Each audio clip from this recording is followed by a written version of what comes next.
باز یک اکتور تاجیک مشهور در سریال‌های ترکی گشت. این دفعه اکتور ما در یکی از پرتماشابین‌ترین سریال تاریخی ترکی با نام کوروش اسمان نقش آفرید.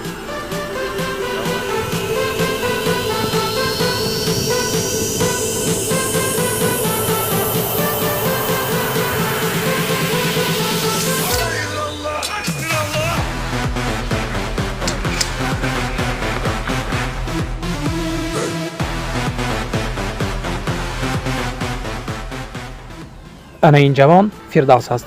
فردوس بابانazarov که عین حال 23 سال دارد.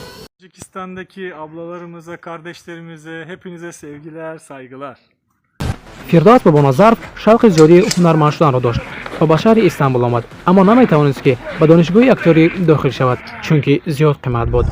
و یک برادر تاجیک ماند که چند سال پیش در سریال چوخور بازی نموده بود به این کس کمک میکند و او را باشد به اگنت اکتور به قید میگیرند. از سببی که زبان ترکی را خوب میدانست به او نیز نقش‌های خوب را پیشان میکردند. مخصوصا در سریال تاریخی کوروش اسمان او نقش یکی از محافظان امران تگین را به اجرا آورده است. Buradan Tacikistan'daki bütün kardeşlerime selam gönderiyorum. Çok teşekkürler.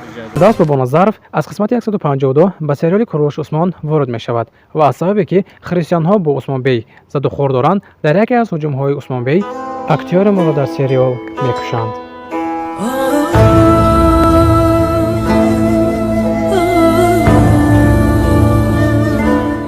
او عین حال دیگر در سریال کوروش اسمان نیست، ولی این معنی آن را ندارد که در دیگر سریال های ترکی نیز نخواهد بود. از سببی که او در گروه اگنت اکتور هست او را همه روزه به فیلم های دیگر نیز دعوت میکنند. مخصوصا عین حال او با همراهی شوکت که در سریال هدایت هست با همان در یک فیلم بازی میکند. Bir de selamlar olsun senin vesilenle. Bütün Tacikistan'a.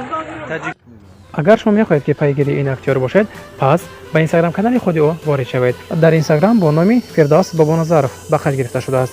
در آینده باشد میخواهد آماده در فیلم های بزرگ تاریخی تاجیک نقش آفرد. خود من به این شخص پیشروی خواهانم. اگر شما نیز را میخواهید پس دستگیر باشید. دستگیری ما و شما پیشروی آنهاست. این را فراموش نکنید.